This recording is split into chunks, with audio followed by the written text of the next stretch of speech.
वहीं बाबा बागेश्वर इन दिनों बिहार दौरे पर हैं। बिहार के अलग अलग जिलों में उनका कार्यक्रम होना है। बिहार दौरे से पहले बाबा बागेश्वर ने बिहार की धरती से हिंदू राष्ट्र की क्रांति की बात कही और इसी बात पर अब बिहार में सियासी आड़पार शुरू हो गई है। इस मामले पर केंद्रीय मंत्री चिराग पासवान ने क्या कुछ कहा है, सुनिए। चिराग जी, जिस तरीके से जो है ये पूरी राजनीति चल रही है, बाबा बागेश्वर को गिरफ्तार करना चाहिए, माहौल खराब करने आए आरजेडी कह रही है। बाबा के बहाने ये लोग अपनी उसी राजनीति को साधना चाहते हैं जिस राजनीति के तहत ये लोग यहाँ तक पहुँचे हैं, और वो है बंटवारे की राजनीति।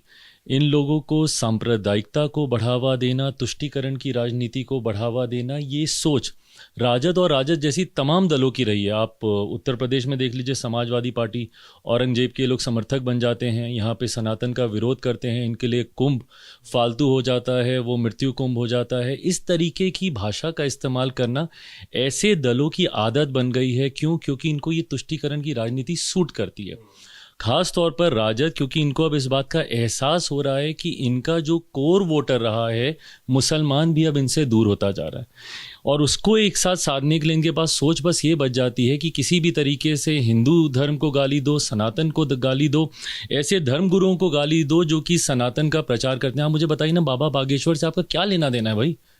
वो आ रहे हैं, वो अपनी कथा करेंगे, वो जाएंगे, उससे आपको क्या लेना देना? नेता तो कह रहे हैं कि ये माहौल खराब कर रहे हैं, जिस तरह से हिंदू राष्ट्र की बात कर रहे हैं, लगातार जो है हिंदुत्व की बात कर रहे हैं यहाँ करके, और सिर्फ बाबा बागेश्वर ही नहीं, रविशंकर जी वहाँ पर पहुँच रहे हैं, उसके अलावा मोहन भागवत जी वहाँ पर पहुँच रहे हैं। तो चुनावी वर्ष में इतने सारे कार्यक्रम वहाँ पर, और यही अगर कोई इस्लामी राष्ट्र की बात करता तो इन लोगों को तकलीफ नहीं होती। ऐसे समय में इन लोगों की जुबान नहीं खुलती है।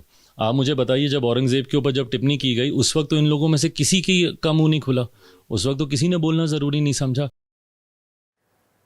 तो धीरेन्द्र शास्त्री पहले ही ये साफ कर चुके हैं कि वो किसी पार्टी के प्रचारक नहीं है, बल्कि हिंदू विचारक है और हिंदू समाज को एकजुट करने के मकसद से ही बिहार पहुंचे हुए हैं। इससे पहले बिहार में बाबा की सभा को लेकर भी परमिशन नहीं मिल पाई थी और अब आरजेडी ये आरोप लगा रही है कि बाबा बागेश्वर माहौल खराब करने आए हैं और ऐसे में उनकी गिरफ्तारी होनी चाहिए। चुनावी साल में बाबाओं के दौरे होते हैं, ये आरोप आरजेडी की ओर से लगाया गया है।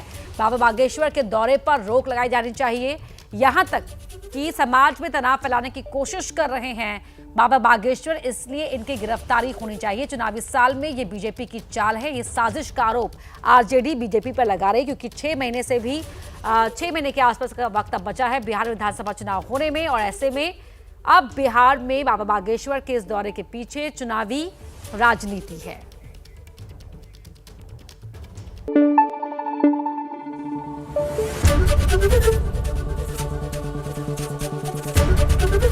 एबीपी न्यूज आपको रखे आगे।